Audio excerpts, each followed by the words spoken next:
The year is 2010. You come home from a long day at school to play Call of Duty and see this picture come up in the map rotation. And at the time, Nuketown was little more than just a map that Treyarch so happened to develop for Black Ops 1. Nuketown at this point in time was not a household name, and we as a Call of Duty community had absolutely no idea how monumental and influential Nuketown would become over the next couple of years. It's safe to say Nuketown pretty much became the Call of Duty equivalent to Dust from Counter-Strike, where it's just the map that you think of when you think of Call of Duty, and especially when it comes to specifically Treyarch titles. Infinity Ward had Rust, and that was its own entity, but if you played a Treyarch multiplayer, then you have for sure played Nuketown at least at one point in your life. And Nuketown has gone through many iterations and redesigns throughout the years, and not only in the facet of multiplayer, but we have also had tons of iterations of Nuketown zombies, and that's what we're going to be focusing on more specifically. So today, we're going to be looking at the entire evolution of how Nuketown Zombies has evolved to where we are today in Black Ops Cold War. Now, while technically Black Ops 1 was the birthplace of Nuketown, this was not the first game to iterate it within zombies.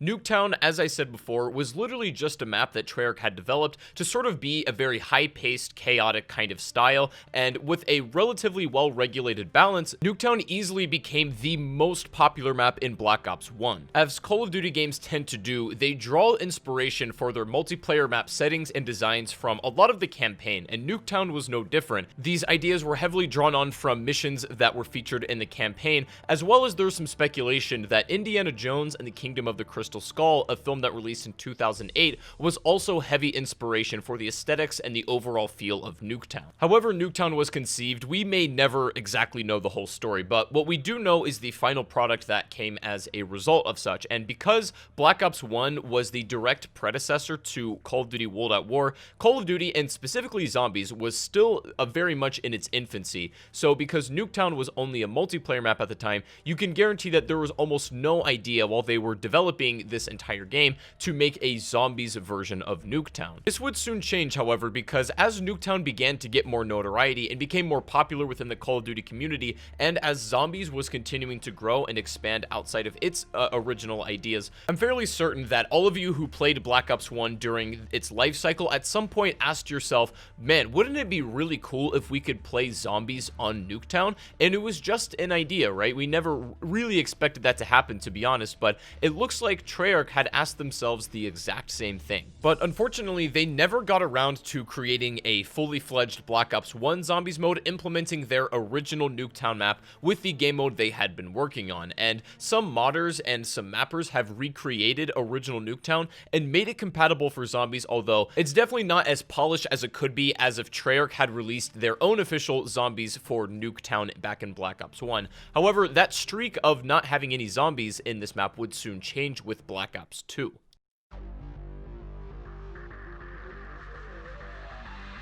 November 12th, 2012 may be a date that you remember quite well, and this signifies the release of Call of Duty Black Ops 2 worldwide. And with this next Treyarch title, Treyarch had decided to bring back another version of Nuketown, this time, however, in a slightly different skin and featured in a different time period. Now, what's weird to think about is BO2 came out in 2012, and the Nuketown version featured in this game was Nuketown 2025, and at the time of me recording this video, it is 2020, so it's really not as futuristic as it seemed when we originally played this build of Nuketown, but business was as usual. It was Nuketown with a different coat of paint, and I would say this is one of my favorite builds of Nuketown ever. Not only did it fit very well with the mechanics of the game, but it was just an all-around good experience to be in. Now, Treyarch had taken the initiative this time and capitalized on their idea from Black Ops 1, which was to add zombies into Nuketown, and this probably just started as a small idea that they figured they could do. However, they were a little more creative with it than just simply plopping zombies into the Nuketown 2025 build.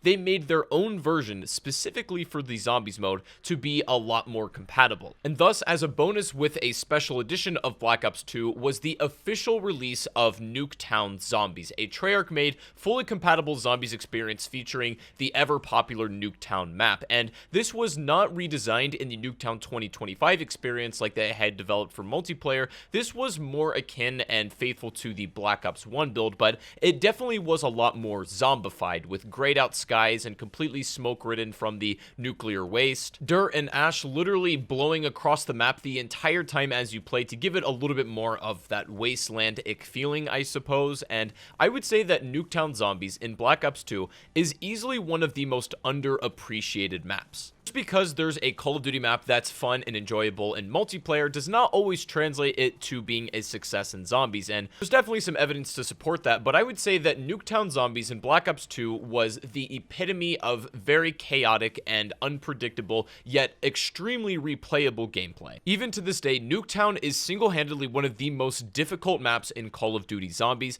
because of its nature. It's extremely small and cramped, and you don't have a lot of room to maneuver, but also perks land at a random drawing, meaning there's different locations and you can get different round spawns for when everything comes to you. Sometimes you won't get Juggernog until round 20, an absolutely vital perk for survival. In hindsight, Nuketown's extreme difficulty at the time definitely contributed to its lack in popularity. While it wasn't a hated map, it just wasn't as popular as it could have been. However, in my opinion, Nuketown Zombies is one of the most well-aged zombies maps ever. The gameplay is straightforward and as classic as you could want it, and is ultimately a challenge for even new players or veterans. And while Nuketown Zombies was not unanimously agreed on whether it was a good map or not, I would say it's safe to assume most people at least appreciate it or enjoyed it for what it was. And we expected the same to happen in Black Ops 3.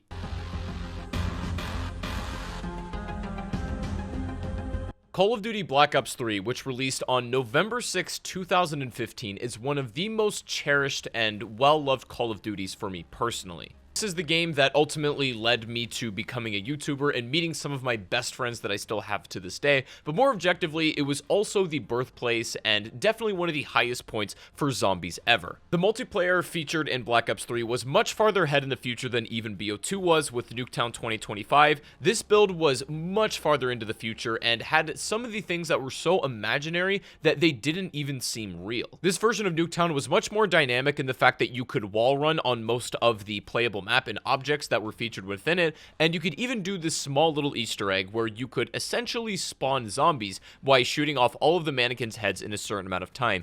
And this was pretty much like what I would say is an homage to Nuketown Zombies, because technically the mannequins behave as if zombies do and you can play it on Nuketown, but as we all know, Black Ops 3 does not feature Nuketown Zombies remastered or anything. Now, there is a lot of speculation that Zombies Chronicles, which was DLC 5 for this game, that had a ton of old remastered maps from the past, originally was going to have Nuketown as a map in it, but we'll never know that for sure. Black Ops 3 had a really neat idea for its multiplayer build of Nuketown, and then even paid homage to the Zombies fans and gave them an Easter egg that allowed them to essentially play their favorite mode within that map. It's obviously not a one-to-one recreation of what a Nuketown Zombies map could have been like within BO3, but it was as close as we could get. In fact, all of the speculation that the community believed was happening with Nuketown remastered for Black Ops 3 and then being saved for BO4 pretty much ended up being correct.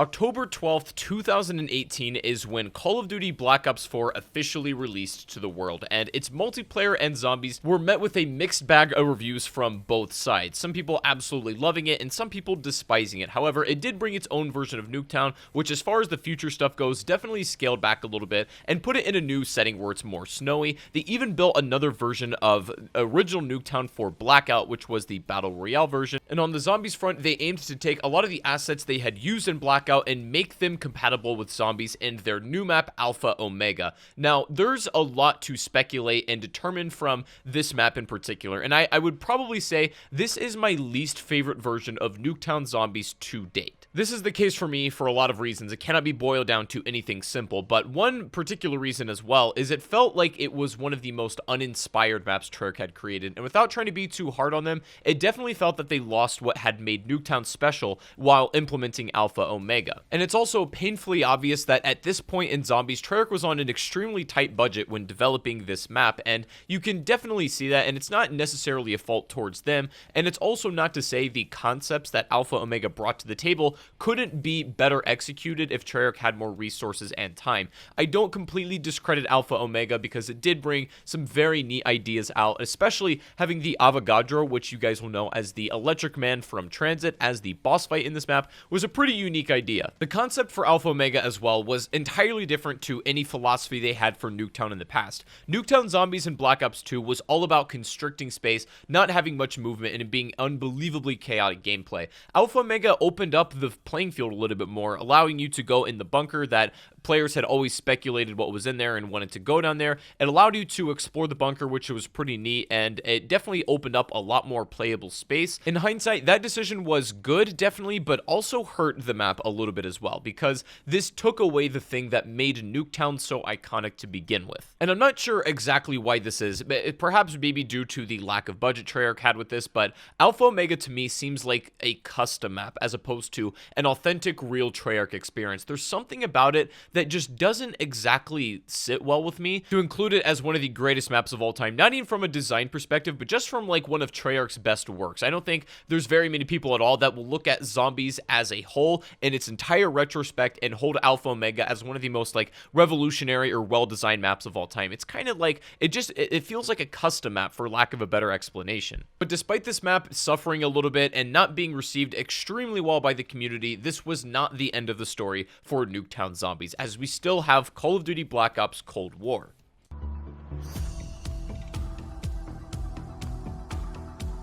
November 13th, 2020 is the release of Black Ops Cold War, and this brings us to current day with our most recent version of Nuketown. And Nuketown 84, as it's referred to in this game, is probably one of my favorite iterations of this map that we've ever seen in COD's history. And for a lot of reasons I believe that, but specifically for zombies, this is just the multiplayer map imported into the Onslaught game mode that you can play zombies on. And this is a PlayStation exclusive right now. Believe it or not, Nuketown 84 on zombies is actually a lot of fun, right? Maybe Onslaught doesn't have the most depth that a game mode could have, as it is just a sort of side piece at the moment, but shooting zombies using the fundamentals of Cold War's mechanics makes for an absolutely fantastic experience. Cold War Zombies as a base game is very fun, and this translates to being very well on Onslaught. Now, whether they plan on creating their own version of Nuketown Zombies specifically for the zombies mode that isn't going to be the multiplayer version, we don't really know, but I think that this build actually kind of works. As we're just now getting started into the overall life cycle of Cold War at the time of me making this video, we don't know what the future lies ahead for us. We don't know if Nuketown is once again going to be reimagined, and if it's going to be more along the lines of Alpha Omega, where it's a fully opened up, different kind of experience that's more quest-based, or if it's supposed to be very fundamentally gameplay-oriented and chaotic like Black Ops 2 Nuketown Zombies. Either way, Cold War Zombies has a phenomenal base whichever way they want to go. And that's where we are at this current point in time. That is the entire evolution and history of Nuketown Zombies in Call of Duty's franchise. So let me know what you guys think about this down below. Which version of Nuketown was your favorite to play in the past, and what would you like to see Cold War do with Nuketown Zombies? Would you like a faithful reimagined to Nuketown Zombies, or would you like something a little bit more expansive like Alpha Omega? I'd love to know your opinions down below, but either way, if you guys did enjoy the video today, please remember to give it a like rating. I would really appreciate that. Remember to subscribe if you're brand new to the channel as well, so you don't miss any more videos like this. And we are getting insanely close towards 400k, and I do stream zombies almost every single day over on Twitch, so if you want to come check it out and hang out with me, link to that is in the description below. But other than that, hope you guys have a great rest of your day, and I'll see you all on the next stream or the next video. Take it easy, everybody, and peace out.